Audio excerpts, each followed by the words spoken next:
Hello everyone. आज हम लोग भारतीय सुखाचार अधिनियम, सुखाचार को कहते हैं easement, the Indian easement act 1882 start भी कर रहे हैं और ख़त्म भी कर देंगे। पूरा एक्ट हो जाएगा आज। आज डे है 39। हर ऑड डे पर आपका आजकल फर्स्ट पेपर चल रहा है मौलिक विधि। इसमें सबसे पहले हम लोग देखें धारा 4 क्या कह रही है। सबसे पहले सुखाचार ईजमेंट की परिभाषा बताई गई है धारा 4 में।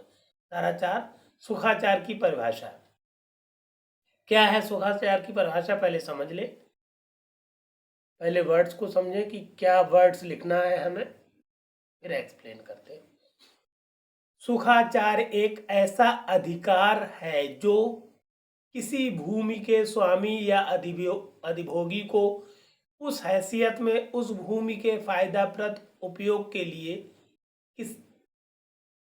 किसी अन्य भूमि में या उस पर या उसके संबंध में जो उसकी अपनी नहीं है कोई बात करने और करते रहने के लिए या किसी बात का किया जाना रोकने और रोकते रहने के लिए प्राप्त है।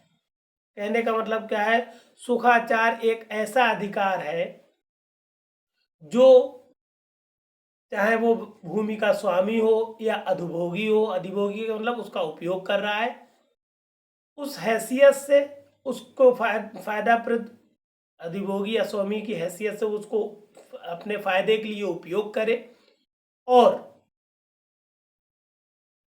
उस भूमि को जिसको वो उपयोग कर रहा है, चाहे उसकी वो अपनी हो या ना हो, किसी बात को उस पर किसी को रोकने के लिए या किसी को मना करने के लिए या कोई बात करने के लिए उसे ये अधिकार प्राप्त हो, तो वो कहलाएगा सुखाचार। वर्ड्स ऐसे ही लिखिएगा, हो सकता है थोड़े टिपिकल लगे मगर लिखना ऐसा ही है। कहने का मतलब सुखाचार एक ऐसा अधिकार है, एक तरह का अधिकार है जो आप अपने फायदे के लिए किसी भूमि को इस्तेमाल कर सकते हैं जो आपकी अपनी नहीं है, या किसी और व्यक्ति को उस पर अगर कोई अतिक्रमण या ऐसे इस तरह से कोई परेशानी उत्पन्न कर रहा है तो उसके लिए आप रोक भी सकते हैं, तो ये कहलाता है सुखाचार। अब आ जाइए, इसमें कुछ एडिशनल चीज है जैसे अधिष्ठाई और अनुसेवी संपत्तियां और उनके स्वामी। जैसे ऊपर शब्द आया अधिभोगी या स्वामी, इन सब के बारे में आप समझेंगे। अधिष्ठाई और अनुसेवी, दो तरह की संपत्तियां होती हैं, अधिष्ठाई और अनुसेवी। अधिष्ठाई संपत्ति क्या है पहले समझे। वो भूमि जिसके फायदाप्रद उपयोग के लिए अधिकार विद्वान है। अगर आपको किसी भूमि पर फायदाप्रद उपयोग के लिए अधिकार है तो वो संपत्ति है अधिष्ठाई संपत्ति। अधिकार विद्वान है, अधिष्ठाई संपत्ति है, और उसका स्वामी या अधिभोगी अधिष्ठाई स्वामी कहलाते हैं। ठीक, अगर फायदाप्रद उपयोग के लिए आपको अधिकार प्राप्त है तो ये संपत्ति कहलाएगी अधिष्ठाई संपत्ति या डोमिनेंट हेरिटेज, और उसका स्वामी या अधिभोगी अधिष्ठाई स्वामी कहलाएगा। दूसरी बात, वो भूमि जिस पर भार अधिरोपित है अनुसेवी संपत्ति, और उसका स्वामी या अधिभोगी अनुसेवी स्वामी कहलाती है। सिर्फ भार अधिरोपित करती हो, जो आपका उस पर अधिकार ना हो के भार हो। भार अभी हम आपको बताएंगे, ये आपको जो संपत्ति अंतरण अधिनियम है उसमें धारा 100 है, डिटेल पढ़ाएंगे हम इसको भार के बारे में। भार एक तरह से गिरवी वगैरह से संबंधित है, मतलब आपकी वो संपत्ति ना हो मगर आपका उस पर जैसे कोई चीज आप पे गिरवी से भिन्न होती है, वो कोई ऐसी संपत्ति जो पृथ्वी के रूप में काम कर रही हो तो वो भार होता है उस संपत्ति पर। तो आपका अधिकार ना होकर उस संपत्ति पर अगर भार है तो आप उस वक्त उसके वो संपत्ति जो है निसोबी संपत्ति है, और अगर उसका आप स्वामी है उस वक्त या अधिभोगी है तो आप कहलाएंगे अनुसेवी संपत्ति। जैसे हम प्रॉपर्टी आपको दे दे, जमीन कि आप अपने कब्जे में रखिए, जब हम आपको इतना रुपया जो हमने आपसे उधार लिया है वापस दे देंगे तो आप हमारी संपत्ति को वापस कर दीजिएगा। तो ये कहलाता है भार। हम डिटेल्ड स्टडी कराएंगे इसकी आगे चलकर। दो दृष्टांत से इन सब पूरे मैटर को समझ ले। दृष्टांत एक क्या कह रहा है, का को किसी घर के स्वामी, ये HGS 2018 में दृष्टांत भी आए थे, दृष्टांत से क्वेश्चन बना था। का को किसी ग्रह के स्वामी की हैसियत से उस ग्रह से संलग्न उद्यान में, पार्क में फव्वारों में जल देने के लिए खा की जलधारा से जल ले जाने का अधिकार है। ये एक सुखाचार है। कहने का मतलब है का घर है, उसके जो उससे जस्ट लगा हुआ बाग है, उद्यान है, और उस उद्यान में पानी देने के लिए वो किसी दूसरे की जलधारा पानी की जो जा रही है उससे पानी लेने का उसको अधिकार है उस उद्यान में डालने के लिए। तो ये उसके लिए सुखाचार है।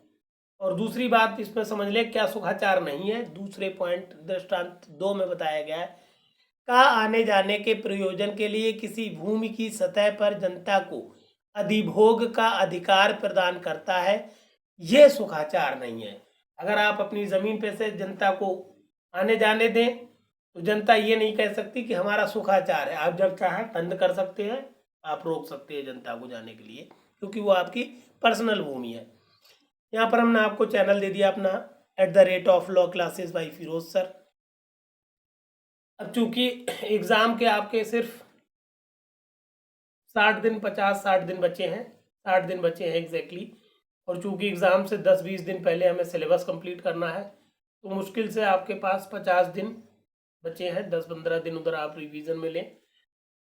इसलिए हमने एक प्रॉब्लम आ रही है बच्चों को समझने में कि किस तरह से समझें, क्या करें, और टेंशन हो रही है, तो उसके लिए हमने एक व्हाट्सएप नंबर हमारा है 9450770672, एक ग्रुप बना दिया है, जिस ग्रुप में आप डायरेक्ट जुड़ जाएं और आपकी जितनी क्यूरी है हमसे मतलब आप डिस्कस करें।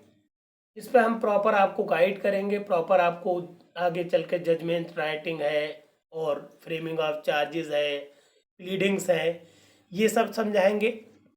और एक प्रॉपर वे में आपको बताएंगे किस तरह से कम टाइम में आप अच्छी तैयारी कर सकते हैं, क्योंकि टाइम बहुत कम बचा है। तो जो भी लोग इच्छुक हो इस ग्रुप में जुड़े। इसकी फीस हमने आपको 500 रुपये रखी है। हालांकि नॉर्मल फीस जो इस समय जुड़ रहे हैं लोग उनकी 1000 रुपये है, मगर आप यूट्यूब से आएंगे तो आपको सिर्फ 500 रुपये पे करना है।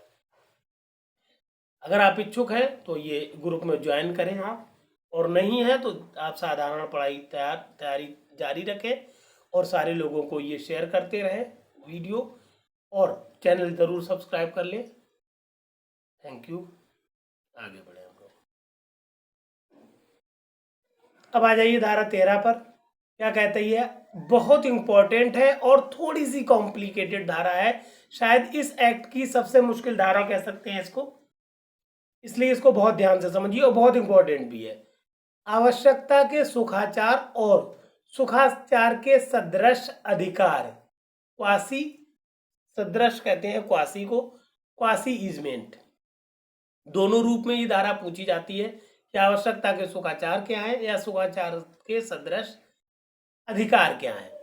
तो समझ ले, जहां एक व्यक्ति दूसरे को स्थावर संपत्ति का अंतरण करता है या वसीयत करता है तो क्या होगा। पहली बात समझ ले, पहला पॉइंट बहुत ध्यान से समझेंगे तो अभी के अभी याद हो जाएगी ये धारा आपको। वहां क्या हुआ, पहले वहां पहला पॉइंट समझे, वहां यदि अंतरक या वसीयतकर्ता की अन्य स्थावर संपत्ति में सुखाचार, अंतरण या वसीयत की विषय वस्तु का उपयोग करने के लिए आवश्यक है, तो अंतरिती या वसीयतदार ऐसे सुखाचार का हकदार होगा।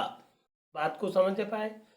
देखिए कि अगर वर्ड्स तो यही लिखना है आपको, मगर हम समझा ऐसे सकते हैं, जैसे मान लीजिए कहने का मतलब है कि एक आदमी है, ठीक, जिसकी पूरी जमीन है। जैसे हमने उदाहरण में इसको यहीं से आप समझ लें, यहीं से आपको समझ में आ जाएगा। ये पूरा खेत था किसी आदमी का, ये पूरा खेत था यहाँ से लेकर यहाँ तक, ये का आदमी का था, उसने खा को वो अंतरित कर दिया या वसीयत कर दिया, आधा हिस्सा खा को बेच दिया या वसीयत कर दिया। अब आधा हिस्सा खा का हो गया, आधा हिस्सा का के पास अभी भी बाकी है, मगर रास्ता सिर्फ और सिर्फ, चूंकि यहाँ पर एक रोड है, हमने लिख दिया रोड है। जैसे मान लीजिए आप फसल के लिए जब यहाँ पर फसल करेंगे, पैदा करेंगे, तो फसल को किसी चीज़ पर लाद के लाएंगे, रोड तक लाना होगा आपको, तब आप कहीं जाएंगे आगे। तो रोड पे या कोई भी काम करेंगे तो फसल काटना है, फसल को ले जाना है, तो आपको क्या होगा, काका ये जो बचा हुआ जो उसने नहीं बेचा है, उस हिस्से को यूज, हमने लिखा है यूएसई, यूज करना पड़ेगा, इस्तेमाल करना पड़ेगा। बिना इसका काका हिस्सा इस्तेमाल किए आप उस खेत का फसल नहीं काट पाएंगे, ले जा पाएंगे कहीं। तो इसमें क्या कर रहे हैं आप देखिए ध्यान से, ये अंतरिती जो है या वसीयतदार है, इसको अधिकार है कि ये अंतरक या वसीयतकर्ता की जमीन का इस्तेमाल कर सकता है। ठीक, अधिकार है इसको, सुखाचार है। इस्तेमाल मतलब सिर्फ अपने सुखाचार के लिए, फसल को लाने ले जाने के लिए इस्तेमाल कर सकता है, इसीलिए ये इसको सुखाचार कहा जाता है। तो ये हो जाएगा, इसका इलस्ट्रेशन भी ये है, उदाहरण में भी लिख सकते हैं और इस तरह से आप समझ भी सकते हैं। इस तरह से इजी हो जाएगा ये। दूसरा पॉइंट इसी पॉइंट को एक्सप्लेन करता है, वो क्या करता है ये समझ ले। यदि सुखाचार प्रकट और सतत है और उक्त विषय वस्तु का ऐसा उपभाग लिख दिया, उपभोग करने के लिए आवश्यक है, जैसा उसका तब किया जाता था जब अंतरण या वसीयत प्रभावी हुई थी, तो अंतरिती या वसीयतदार जब तक कि भिन्न आशय अभिव्यक्त या विवक्षित ना हो, ऐसे सुखाचार का हकदार होगा। इस दूसरे पॉइंट को आप याद कर लीजिए, क्योंकि ये हर ऑल्टरनेट पॉइंट के बाद आएगा। कहने का मतलब ये हुआ कि अगर मान लीजिए कोई प्रकट और सतत, प्रकट वो होते हैं जो दिखते हैं, सतत वो होते हैं जिसमें इंसान की अनुमति की आवश्यक ना हो, वो सुखाचार जो है सतत कहलाती है। तो अगर कोई सुखाचार प्रकट है, दिख रहा है या सतत है, तो उस और ऐसा लग रहा है कि जब वसीयत या अंतरण किया गया था तो वो प्रभावी थे, तो उन सारे सुखाचारों को इस्तेमाल करने के लिए, उपभोग करने के लिए वो अंतरिती या वसीयतदार आज़ाद है, उसे ये अधिकार होगा। इसी पॉइंट का आपको सतत और प्रकट लगा देना है और उसको अपने हिसाब से फ्रेम कर देना है। याद कर लीजिए, इस पॉइंट को याद करिए, इसको आप अपने हिसाब से लिख सकते हैं। फिर तीसरा पॉइंट समझ ले, ये इसमें 1, 3 और 5 ये जो है इनको कहा जाता है आवश्यकता के सुखाचार, और ये जो 2.2, 4 और 6 है, ये आवश्यकता के सुखाचार के सदर्श अधिकार कहलाते हैं। ये बात ध्यान रखिएगा, आगे हम बताएंगे भी आपको। तीसरा पॉइंट क्या कह रहा है, यदि अंतरण या वसीयत की विषय वस्तु में सुखाचार अंतरक या वसीयतकर्ता की अन्य स्थावर संपत्ति का उपभोग करने के लिए आवश्यक है, तो अंतरक या वसीयतकर्ता का विधिक प्रतिनिधि ऐसे सुखाचार का हकदार होगा।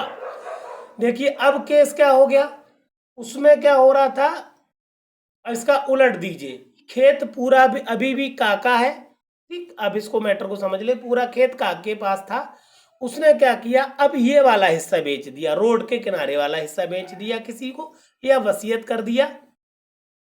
तो अब फिर वही कंडीशन आ गई कि इस हिस्से का जो उसने नहीं बेचा है, जो अंतरक के पास अभी है, जो उसने नहीं बेचा है, अब इसमें से फसल अगर वो उगाएगा या काटेगा तो आपको ले जाना इसी के जरिए पड़ेगी, खाके हिस्से के। तो खाके हिस्से को बिना इस्तेमाल किए वो अपने खेत का फसल को नहीं ले जा पाएगा।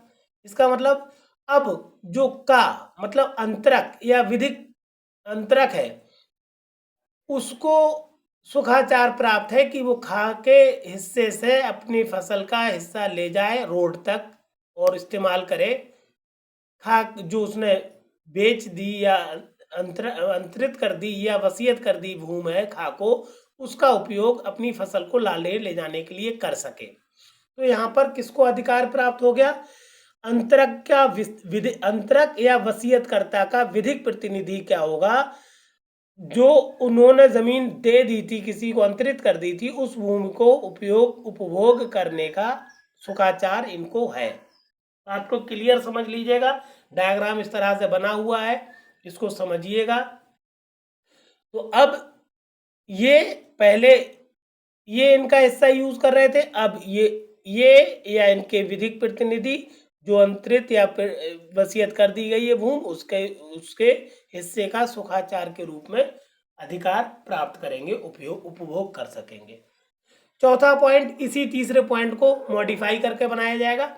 यदि ऐसा सुखाचार प्रकट और सतत है, ऑल्टरनेट पॉइंट में हर जगह यही आएगा, प्रकट और सतत है, और उक्त संपत्ति का ऐसा उपयोग या उपभोग करने के लिए आवश्यक है जैसा उसका तब किया जाता था जब अंतरण या वसीयत प्रभावी हुई थी, तो अंतरक या वसीयतकर्ता का विधिक प्रतिनिधि जब तक कि भिन्न आशय अभिव्यक्त या विवक्षित ना हो, ऐसे सुखाचार का हकदार होगा। ये 4 पॉइंट हो गए, इसमें से 1 और 3 आवश्यकता का सुखाचार है, और 5वां भी आवश्यकता का सुखाचार है। 1, 3 और 5 आवश्यकता के सुखाचार है।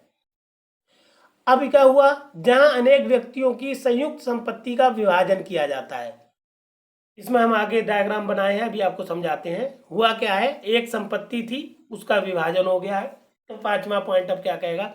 यदि उनमें से एक के अंश पर सुखाचार उनमें से अन्य के अंश का उपभोग करने के लिए आवश्यक है, तो आगे चले हम लोग। 5वां पॉइंट पर चल रहा है, इसमें बताया था कि अगर संयुक्त भूमि है, उसका विभाजन हो गया है, तो क्या होगा? तो पश्चात कथित ऐसे सुखाचार का हकदार होगा। कहने का मतलब क्या हुआ? इस पॉइंट में यह बताया गया था, यदि उनमें से एक के अंश पर सुखाचार उनमें से अन्य के यदि उनमें से एक के अंश पर सुखाचार उनमें से अन्य के अंश का उपयोग करने के लिए आवश्यक है, तो पश्चात कथित ऐसे सुखाचार का हकदार होगा। कहने का मतलब समझ लीजिए, जैसे ये पिताजी थे, उनकी संपत्ति थी, उनके बेटे थे ABCD, 4 बच्चे थे। उनके मरने के बाद मान लीजिए चारों हिस्से अलग अलग हो गए। अब क्या है, हर आदमी, चाहे उसे ए से निकलना, ए वाले को निकलना हो, चाहे बी वाले को निकलना हो, चाहे सी वाले को निकलना हो, तो ये सब क्या होंगे? इधर रोड है, यहाँ पर रोड है, तो ये रोड पर आएंगे कैसे? ये डी के ही हिस्से से होकर जा सकते हैं, ठीक। बिना डी के हिस्से के से गुजरे ये लोग रोड तक नहीं पहुंच सकते, इधर रास्ता नहीं है कहीं भी। तो चाहे वो बी हो, चाहे ए हो, चाहे बी हो, चाहे सी हो या डी हो, इन सबको डी की जमीन से, घर से, आंगन से, ऐसा कोई रास्ता, यहाँ हमने रास्ता बना दिया है, इस रास्ते से जैसे बी सी का इस्तेमाल करेगा और डी का इस्तेमाल सब लोग करेंगे, डी की भूमिका, चाहे वो ए हो, चाहे बी हो, चाहे सी हो, ये सारे के सारे डी की भूमि से निकलने के लिए सुखाचार पाएंगे, मतलब निकलने का रास्ता पाएंगे, सुखाचार होगा इनको, इनकी डी की भूमि को उपयोग करने का। कहने का मतलब हुआ है कि एक संपत्ति संयुक्त थी, उसका विभाजन हो गया, विभाजन होने के बाद जो पीछे के लोग हैं, वो सबसे फ्रंट वाले या आगे वाले की जमीन को इस्तेमाल आने जाने के लिए करने का सुखाचार पाएंगे, क्योंकि पीछे कोई रास्ता नहीं है और इधर से जाना उनकी मजबूरी ही है। यहाँ पर इनको सुखाचार प्राप्त है। अब 6ठा पॉइंट क्या कह देगा? यदि ऐसा सुखाचार प्रकट और सतत है और पश्चात कथित के अंश का ऐसा उपयोग करने के लिए आवश्यक है जैसा उसका तब किया जाता जब विभाजन प्रभावी हुआ था, तो वो जब तक कि भिन्न आशय अभिव्यक्त या विवक्षित ना हो, ऐसे सुखाचार का हकदार होगा, ठीक। ऐसे सुखाचार का हकदार होगा। इसमें हमने आगे बता दिया, इस धारा के खंड 1, 3 और 5 में उल्लिखित सुखाचार आवश्यकता के सुखाचार कहे जाते हैं। अगर आवश्यकता के सुखाचार पूछे जाए तो आप सिर्फ 1, 3 और 5 लिख दें, और पूरा टॉपिक पूछा जाए तो दोनों चीजें, सारे पॉइंट लेके 6 तक, ठीक। इंपॉर्टेंट धारा है, इसको रोक रोक के समझिएगा। वीडियो को पॉज करके समझिएगा। अगर फिर भी ना समझ में आए तो हमसे तुरंत कंसल्ट करिएगा या कमेंट करिएगा। अगली धारा है धारा 18, भारतीय सुखाचार अधिनियम की धारा 18, रूढ़िक सुखाचार। छोटी सी परिभाषा है इसकी। वो सुखाचार जो किसी स्थानीय रूढ़ि के आधार पर अर्जित किया जा सकेगा, वो सुखाचार रूढ़िक सुखाचार कहलाता है या कहलाएगा। इसको दृष्टांत भी देना होगा क्योंकि बहुत छोटी सी धारा है, बहुत छोटी सी बहुत कम मैटर है, इसलिए आप दृष्टांत जरूर दें इसमें और उससे समझ भी ज्यादा आएगा। दृष्टांत हमने लिखा है, किसी ग्राम की रूढ़ि के अनुसार ग्राम की भूमि का प्रत्येक खेतीहर या खेतीदार उस हैसियत में सामान्य चरागाह पर अपने पशुओं को चराने का हकदार है। ठीक का उस ग्राम में बिना जोती हुई भूमि के प्लाट का अविधारी होकर उस प्लाट को जोतता है और उसमें खेती करता है। ठीक वो तद द्वारा रूढ़ि के अनुसार अपने पशुओं को चराने का सुखाचार अर्जित कर लेता है। धारा 32 पर आ जाइए, पूरा टॉपिक पूछा जाता है। निर्विंध उपयोग या उपभोग का अधिकार। निर्विंध मीन्स होता है बिना रुकावट, विंध मीन्स होता है रुकावट, निर्विंध मीन्स बिना रुकावट। समझ ले, अधिष्ठायी संपत्ति का स्वामी या अधिभोगी किसी अन्य व्यक्ति द्वारा विंध रुकावट किए बिना सुखाचार का उपयोग करने का हकदार है। दृष्टांत दे दिया गया, एक घर के स्वामी के रूप में का को खा की भूमि पर मार्गाधिकार प्राप्त है। जैसे यहाँ पर हमने बताया था आपको, यहाँ पर इन सबको मार्गाधिकार प्राप्त है। गा विधि विरुद्धता खा की भूमि पर प्रवेश करता है और का को उसके मार्ग अधिकार में बाधित करता है। ठीक, गा पहुंच गए यहाँ पर और इनको ये रोकने लगे, सी पहुंच गए, बी को रोकने लगे कि आप इधर से नहीं निकलोगे, तो क्या होगा समझे इस बात को आगे।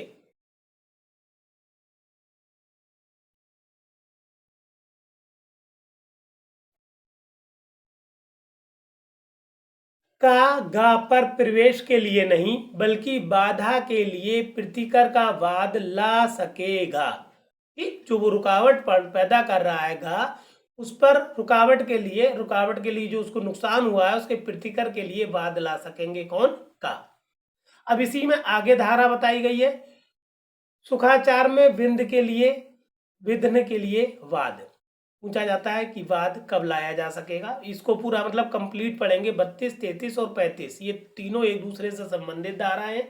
कभी कभार तीनों में अलग अलग टाइप का क्वेश्चन मिल सकता है, कभी कभी अलग अलग मिल सकता है, कभी कभी संयुक्त क्वेश्चन भी मिल सकता है कि सुखाचार में कोई अगर सुखाचार का उपयोग करने के लिए किस तरह से वो स्वतंत्र है, और अगर कोई विंध डाल रहा है तो क्या होगा, या विंध डालने पर व्यादेश कब मिलेगा। ये संयुक्त भी मिल सकता है और अलग अलग भी प्रश्न मिल सकता है। धारा 33 कहती है सुखाचार में विंध के लिए वाद। समझे, अधिष्ठायी संपत्ति में किसी हित का स्वामी या ऐसी संपत्ति का अधिभोगी सुखाचार में विघ्न के लिए प्रतिकर के वास्ते वाद संस्थित कर सकेगा। कब? परंतु जब तक कि वादी को विघ्न से वास्तव में पर्याप्त नुकसान हुआ हो। कोई विघ्न डाला गया, रुकावट डाली गई, परेशानी डाली गई, तो वो वाद संस्थित तभी कर सकता है जब वास्तव में उसको पर्याप्त नुकसान हुआ हो। मामूली अगर कोई ऐसी बात हो गई तो वाद नहीं स्वीकार किया जाएगा, वास्तव में कोई पर्याप्त नुकसान हुआ हो, ये बात ध्यान रखें। फिर धारा 35 क्या कह रही है, विघ्नों को अवरुद्ध करने के लिए व्यादेश है ना। हमने अभी बताया कि व्यादेश जो विघ्न डाला जा रहा है किसी व्यक्ति द्वारा, उसके लिए व्यादेश कहते हैं इंजंक्शन मीन्स होता है रोक देना के लिए, जिसको आप कहते हैं स्टे। समझे, सुखाचार के विघ्न को अवरुद्ध करने के लिए व्यादेश अनुदत्त किया जा सकेगा। कब? दो कंडीशन बता दी, यदि सुखाचार में वास्तव में विघ्न होता है, पहली बात। दूसरी बात, यदि विघ्न की केवल धमकी दी गई है या वो आशायत है। ठीक, विघ्न होना या धमकी दे कोई, या उसकी आशा हो कि विघ्न किया जाएगा, जब धमकी दिए गए या आशायित कृत्य द्वारा यदि किया गया तो सुखाचार पर अनिवार्यता विघ्न पड़ेगा।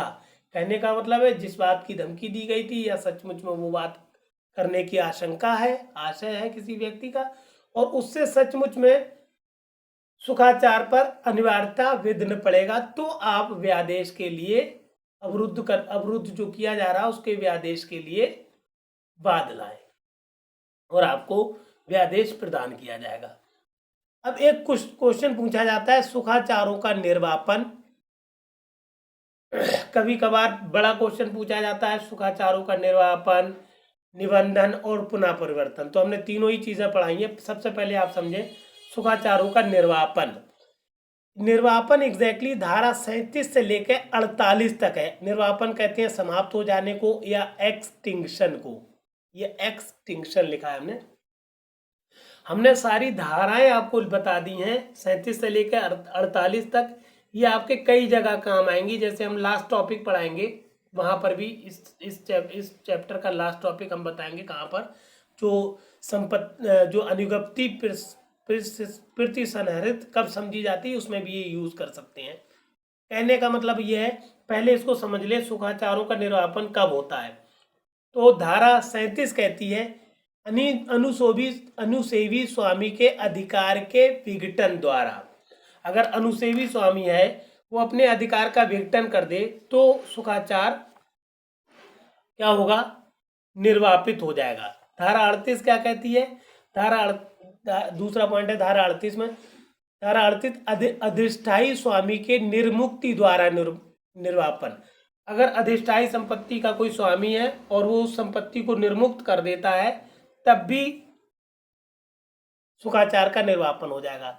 धारा 39 अनुसेवी स्वामी के प्रतिसंहरण द्वारा निर्वापन।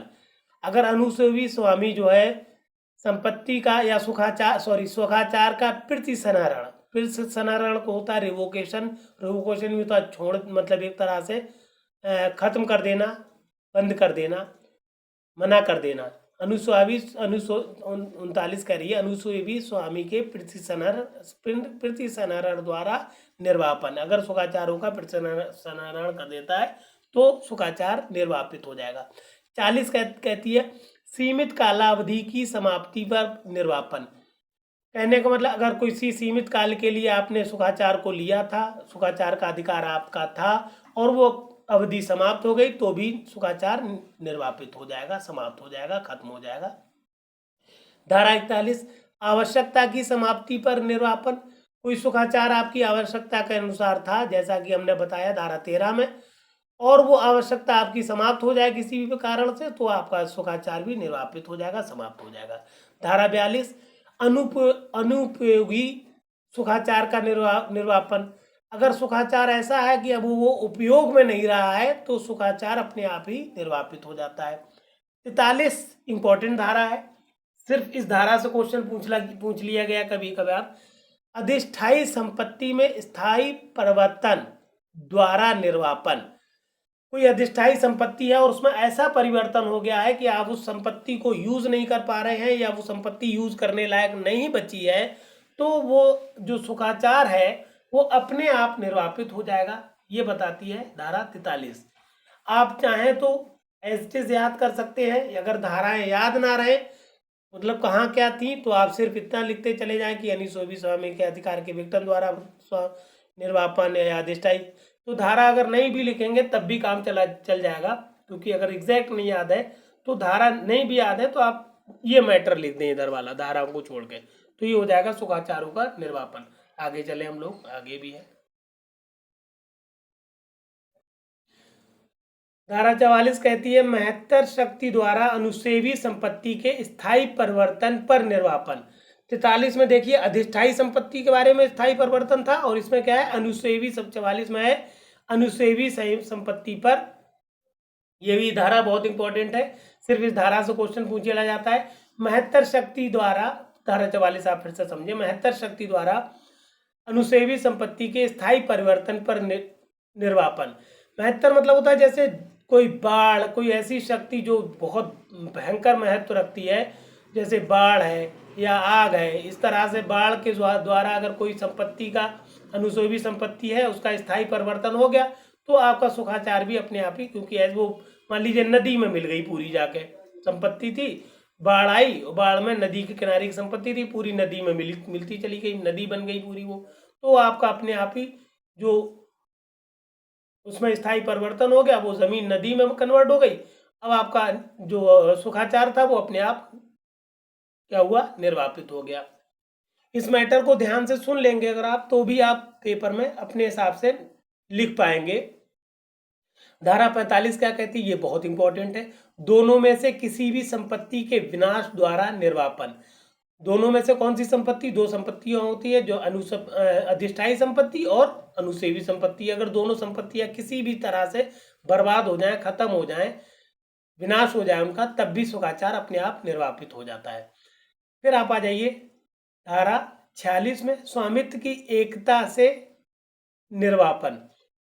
स्वामित्व की एकता से निर्वापन का मतलब है, कोई स्वामी मान लीजिए उसका पहले अनुसेवी था, अब वही खरीद ले तो अधिष्ठायी स्वामी हो गया, तो स्वामित्व की एकता हो गई, अधिष्ठायी अनुसेवी स्वामी जो था अधिष्ठायी स्वामी बन गया, दोनों स्वामी का एक ही में मिलन हो गया, तो ये अपने आप ही निर्वापन हो जाएगा किसका, सुखाचारों का। 11वां पॉइंट है अनुपभोग द्वारा निर्वापन। उपभोग, अगर इसमें हमने ब्रैकेट में लिख दिया है कि 20 वर्ष की अटूट कालावधि तक अगर आप किसी संपत्ति का उपयोग नहीं कर रहे हैं तो सुखाचार अपने आप निर्वापित हो जाएगा। फिर आखिरी बात 12वां पॉइंट, सम अनुषंगिक अधिकारों का निर्वापन। सम अनुषंगिक मतलब होता है उससे लगे हुए, अगर आपकी मुख्य संपत्ति समाप्त हो गई तो उससे लगे हुए जो सुखाचार थे उनका निर्वापन अपने आप हो जाएगा, ये कहता है 12वां पॉइंट। इस तरह से अगर आपको सुखाचारों का निर्वापन से संबंधित बात आए तो धारा याद रह जाए तो बहुत अच्छी बात है, क्योंकि इसमें जो धाराएं हैं 43, 44, 45, 46 और 47 या 48, इसमें हमने धाराएं नहीं लिखी हैं। ये धारा 47 है 11वें वाले पॉइंट में, और ये धारा 48 है, धारा लिखी नहीं है। ये 48 धारा है, 48 यहाँ पर है 47, ये लिख लीजिएगा, ये 47 धारा है, ये 48 धारा है, धारा लिखना भूल गए। तो ये दो धारा। अब धारा हमने बताया था निर्वापन पूछते हैं और निलंबन पूछते हैं और सुखाचारों का पुनः प्रवर्तन पूछते हैं। अगर एक ही लॉन्ग क्वेश्चन आ गया है तो जो निर्वापन था उसका थोड़ा शॉर्ट कर दीजिएगा, फिर निलंबन लिखिएगा, फिर सुखाचारों का पुनः प्रवर्तन लिखिएगा। अलग अलग पूछे गए हैं तो आप डिटेल्ड स्टडी करिए, डिटेल राइटिंग करिएगा, पूरा लिखिएगा, कोशिश करिएगा पूरा लिख दे। तो 3 क्वेश्चन है ये, संयुक्त भी पूछे जा सकते हैं और अलग अलग भी। सुखाचारों का निलंबन देखे धारा 49। अब वीडियो लंबा हो रहा है। जब अधिष्ठायी स्वामी अनुसेवी संपत्ति पर उसमें सीमित हित के लिए कब्जे का हकदार हो जाता है, या जब अनुसेवी स्वामी अधिष्ठायी संपत्ति पर उसमें सीमित हित के लिए कब्जे का हकदार हो जाता है, तब सुखाचार निलंबित हो जाता है। एक एक पॉइंट ध्यान से याद रखिएगा, एक एक वर्ड, कोई भी वर्ड कम ज्यादा ना कर दीजिएगा, बिल्कुल सही से लिखा है, आप बार बार पढ़ेंगे लगेगा आपको गलत लिखवा दिया है।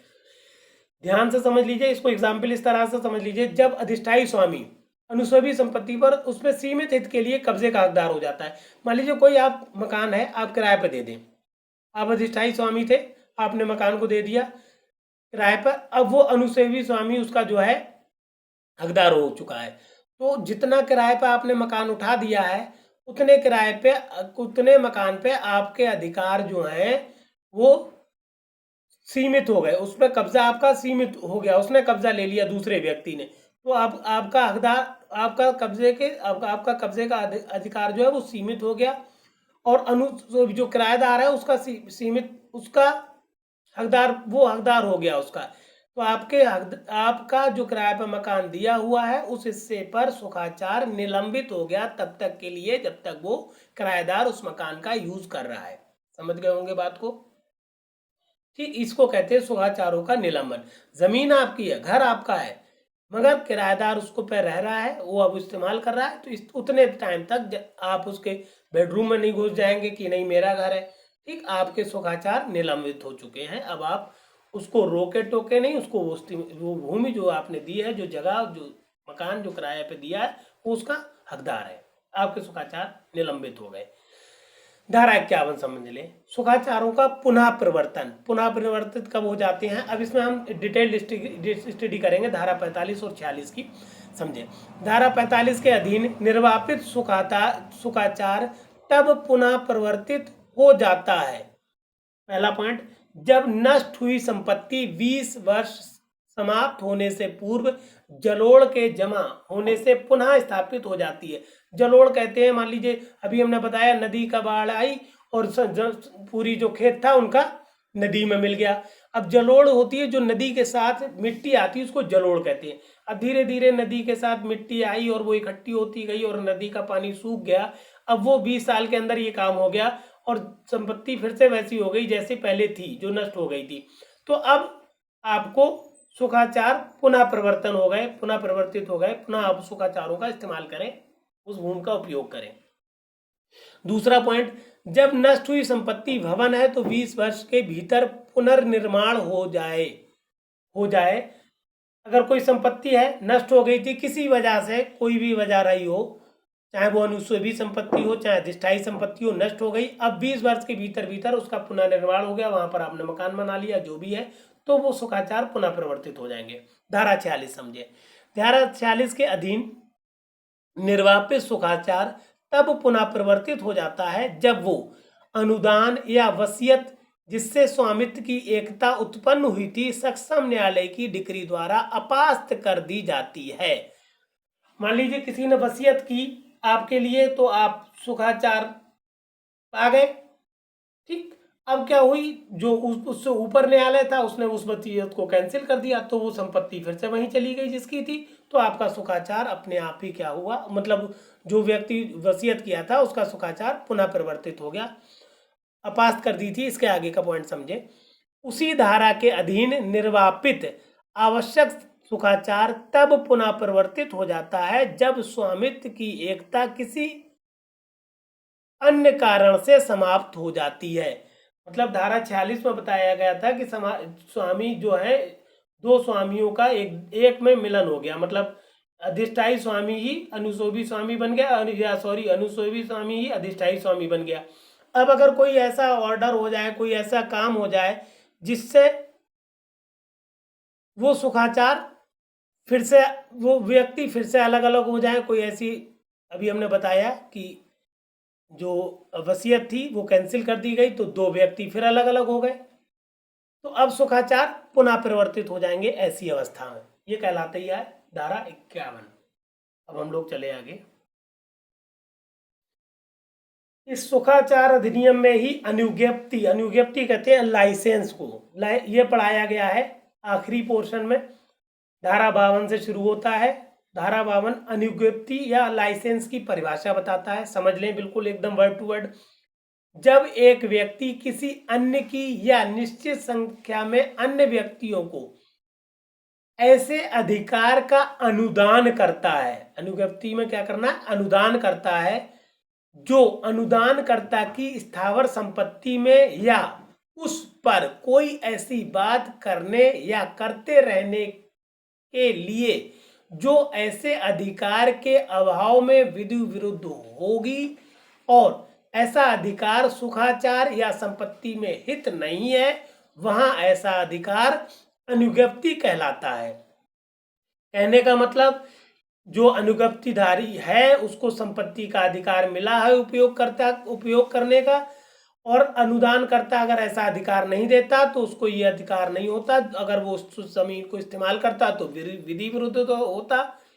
तो ऐसा अधिकार जो वो यूज कर रहा है, जो कि सुखाचार नहीं है और ना ही उसका संपत्ति में हित है, फिर भी वो संपत्ति को यूज कर पा रहा है, इस्तेमाल कर पा रहा है, तो ऐसी जो अधिकार है इस्तेमाल करने का, वो अनुज्ञप्ति या लाइसेंस कहलाता है। अब आप समझ लीजिए धारा 56, भारतीय सुखाचार अधिनियम की धारा 56 क्या है, अनुज्ञप्तियां कब अंतरणीय होंगी, कब इनका अनुज्ञप्तियों का अंतरण कब हो सकेगा, ये बताई गई है बात धारा 56 में। जब तक कि भिन्न, यूजली क्या है, ये अनुगतियां अंतरणीय नहीं होती, इनका अंतरण नहीं होता है, यही बात बताई गई है धारा 56 में। जब तक कि भिन्न आशय अभिव्यक्त या अनिवार्य रूप से विवक्षित ना हो, सार्वजनिक मनोरंजन स्थान में उपस्थित होने की अनुज्ञप्तिधारी द्वारा अंतरित की जा सकेगी। किंतु सिर्फ किस मामले में?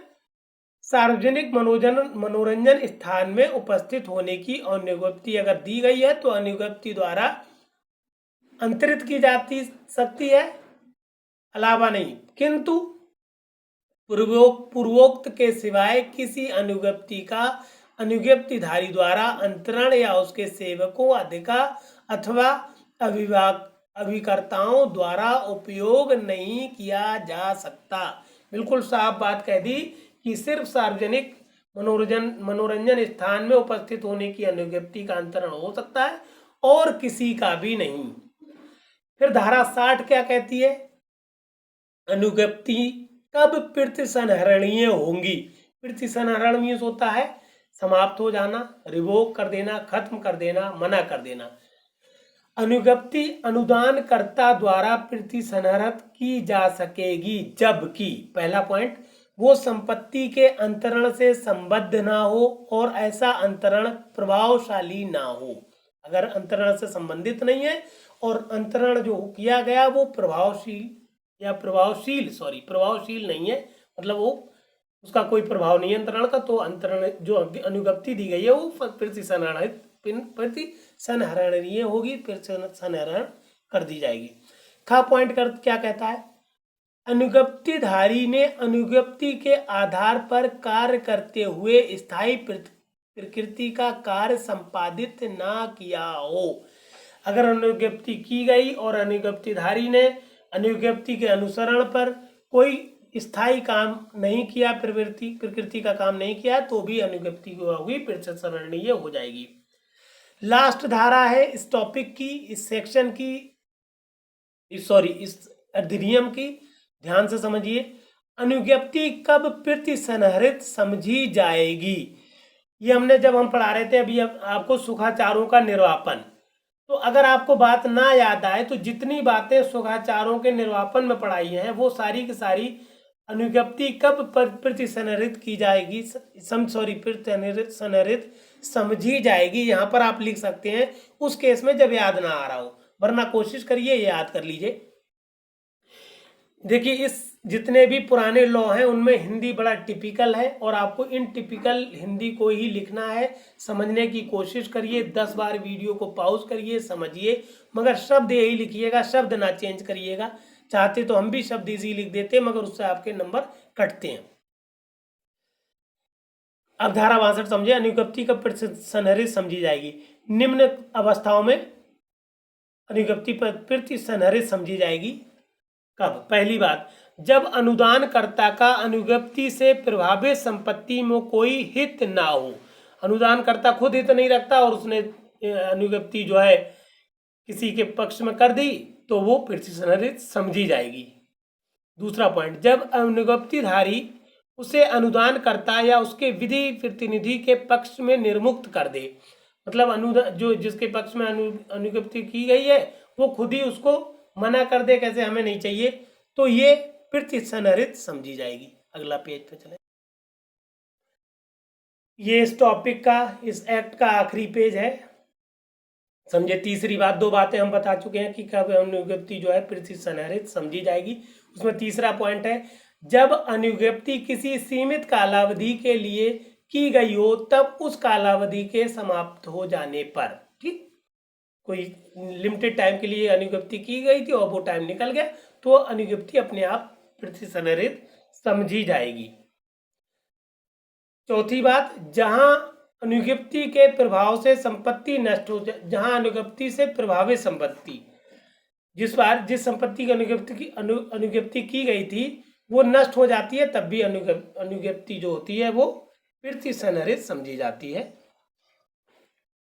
फिर आ जाए 5वां पॉइंट, जहां अनुज्ञप्तिधारी अनुज्ञप्ति से प्रभावित संपत्ति का पूर्ण स्वामी हो जाता है, मतलब स्वामित्व की एकता हो गई, तब भी अनुज्ञप्ति जो है वो प्रिसिशन समझी जाएगी। छठी बात, जहां अनुज्ञप्ति किसी विशेष प्रयोजन के लिए अनुदत्त की गई है तब उस प्रयोजन के पूरा हो जाने पर। सातवीं बात, जब अनुज्ञप्ति किसी व्यक्ति को उसके पदीय हैसियत लिखा है, पदीय हैसियत में अनुदत्त की जाती है तब उसके पद की समाप्ति पर। ठीक, किसी पद के प्रभाव में कोई अनुज्ञप्ति की गई है और उसका पद समाप्त हो जाता है तो भी अनुज्ञप्ति प्रिसिशन समझी जाएगी। कोई करके लाइन खींच दीजिए। आठवीं बात, जहां अनुज्ञप्ति से प्रभावित संपत्ति का 20 वर्ष की अटूट अवधि तक कोई प्रयोग नहीं होता है, अगर 20 वर्ष तक आप यूज नहीं कर रहे हैं तो भी अनुज्ञप्ति प्रिसिशन समझी जाएगी। इसमें आप देख रहे होंगे सारे वो पॉइंट आ रहे हैं जो सुखाचारों के निर्वापन में आ रहे थे, इसलिए अगर आपको कुछ ना याद आए तो सुखाचारों के निर्वापन वाले पॉइंट इसीलिए हमने इस तरह से डिटेल्ड पढ़ाए हैं कि आप लिख सकते हैं। फिर आखिरी बात, सम अनुषंगिक अनुज्ञप्ति की दशा में वो हित या अधिकार जिससे वो समनुषंगिक है अस्तित्व में नहीं रहता है। मतलब मूल अधिकार जो थी, मूल संपत्ति का जो अनुज्ञप्ति की गई थी, तो वो मूल अनुज्ञप्ति ही जब निरस्त कर दी गई हो, समाप्त कर दी गई हो, तो उससे संबंधित जो अधिकार होते हैं वो अपने आप ही समाप्त हो जाते हैं। ये कहलाते हैं अनुषंगिक अनुज्ञप्ति। ये अपने आप ही मूल अधिकार अनुज्ञप्ति के समाप्त होने पर अनुषंगिक अनुज्ञप्ति जो है वो अपने आप क्या होती है, समाप्त हो जाती है। इसको अनुज्ञप्ति को प्रिसिशन समझा जाता है। हमने आपको चैनल दे दिया लास्ट में @law classes by Firoz sir. अभी हम पहले भी हालांकि बता चुके हैं, हमने यूट्यूब चैनल एक व्हाट्सएप ग्रुप बना दिया है 9450770672 पर, जिसकी हमने नॉमिनल फीस 500 रुपये रखी हुई है आप लोगों के लिए। ये ओपन फीस 1000 रुपये है।